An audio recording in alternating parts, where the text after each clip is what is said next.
If you're a good father, you're radically encouraging, and you encourage your children to go out into the world and prevail. You don't shelter them. You push them out and you say, no matter what comes your way, kid, I've got confidence that you can handle it, no matter how challenging or daunting. And when you see your children doing that, if you're a good father, it fills you with gratitude and love to see your children acting that out, even at an early age, taking the risks of their first steps or climbing their first play structure or going out in the playground to make new friends when they're strangers or going off to school alone. It's dangerous out there. It's like, good, go. I know you can handle it.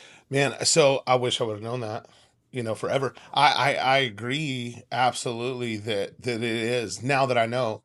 So for me, being a father, mostly in, without question, not having a relationship with God, without knowing Jesus, and then even then coming to know Jesus, but being an addict in recovery, you have these things. You start trying to make up for time. You start trying to make up, and so I wish that I could have known how to encourage, because I know that I encouraged them to jump out and take steps. I know I've encouraged them to take risks. I know that I've been encouraging and say you can do anything, and believe that.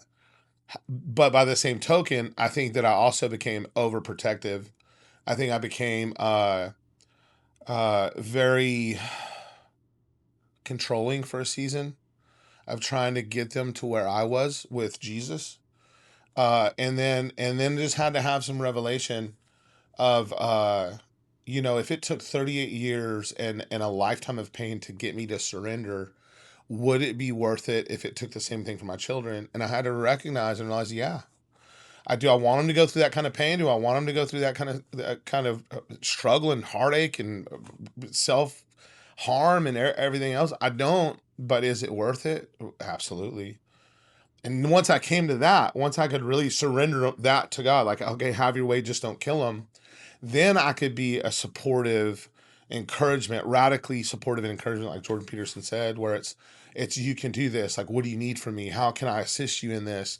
You absolutely are called to do this, and just so that they would get out there and fail a little bit and succeed a little bit. The one of the harder things I went through is the stagnation, seeing some stagnation, especially my boys, where they just, it's like they didn't care one way or the other. And but I think that also had something to do with what I caused in their childhood, what their mom caused in their childhood, and then the different levels of false identity that the enemy strips everyone away. And so knowing how now to love them in what they're attempting, encourage them to that they can do way more, but also allowing being a supportive role to say, hey, right where you are is right where you're supposed to be.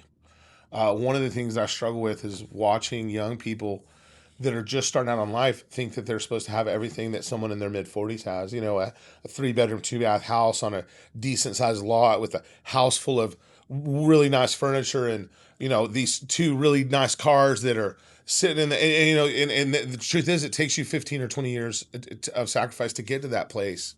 Some people maybe not, but what I've seen, especially if you start having children, man, everything's hard. I don't care how much money you have. If you start having children, it's going to tax you, and it's going to tax your patience and everything else. And everything's going to seem impossible for a season because there's not enough sleep. There's not enough time. And so I want to see them take those amazing steps. I got to marry one of my sons. My other son is getting married. I got to be a part of my daughter, and her wedding, and recognize that I didn't tell her how beautiful she was. In fact, this is what the Lord told me at my daughter's wedding. I got so overwhelmed with the fact that if I would have just told her every day of her life that she was beautiful and worthy and precious and brilliant and all of these things, that she would have been healed in a way that I couldn't imagine. And then in that same breath, God said, but I brought her a man that'll do it now. And so it made me so grateful for her leap into marriage with a good man that was nothing like I was. And so I think that is something that I'm still trying to learn. What is that balance? Radically encourage. Also, like, hey, here's a little wisdom. And then, hey, you're right where you're supposed to be. That's just such a balance of it.